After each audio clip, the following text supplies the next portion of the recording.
வீட்டில் நீங்கள் நல்ல நறுமணமாக வாழ ஒரு அற்புதமான ஒரு பரிகாரம். அதாவது நம்ம வினையை தீர்க்கக்கூடியவர் விநாயகர் தான்.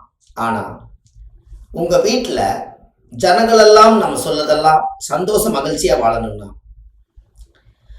என்றைக்குமே வெட்டி வேரில் ஒரு விநாயகர் செஞ்சு பூஜை அறையில் வச்சு நீங்கள் சாமி கும்பிடுங்க.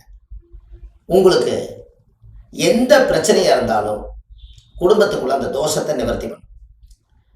உங்களுக்கு ஒன்று தெரியுமா? கோவிலில் கும்பாபிஷேகம் பண்ணாங்கன்னா பச்சை கற்பூரம், வெட்டி வேறு, கலசப்பொடி இதெல்லாம் போட்டு சாமி மேலே கொண்டு போய் அந்த பிரதிஷ்டை பண்ணுறதுக்காக தீர்த்தம் ஊற்றுவாங்க. வெட்டி வேர் இல்லாமல் அந்த வேலையை செய்ய மாட்டாங்க. அந்த வெற்றி வேருக்கு மட்டும்தான் ஜனவசிய பவர் அதிகமாக இருக்குது. உங்களுக்கு நிறைய ஜனங்களுடைய வசிய பவர் வேணும் அப்படின்னா உங்கள் வாழ்க்கையில் நீங்கள் இதையெல்லாம் ஒரு பெருசாக மீறினா உங்களுடைய வாழ்க்கையில் ஒரு வெட்டி வேறு மாலையும் கூட சாமி படத்துக்கு நீங்கள் வாங்கி மாலை போடுங்க. மண் வாசனையோடு நீங்கள் வாழலாம். அது மண்ணுக்குள்ளே இருந்து தான் அந்த வேர் வெளியில் வருது.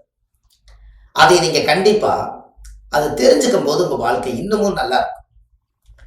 அந்த வீட்டில் அந்த வெட்டி வேருடைய மனம் உங்கள் வீட்டில் அப்படியே அடிக்கடிக்க அருமையாக வாழ்க்கையில் ஒரு பெரிய சிறப்பாக ஒரு மனமகிழ்ச்சியோடு நீங்கள் வாழ்வீங்க.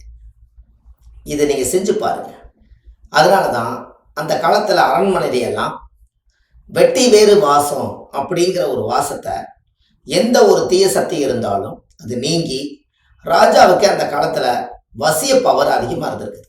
அதில் தான் வெட்டி வேற நீங்கள் கையில் நாம்பி எடுத்துகிட்டு போனீங்கனாலே நம்ம மேலே ஒரு வசிய சக்தி கூடும்.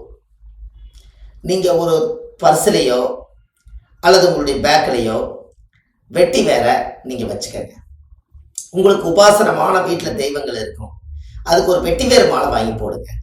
அதில் மண் வாசனையோட உங்கள் வாழ்க்கை அருமையாக இருக்கும்.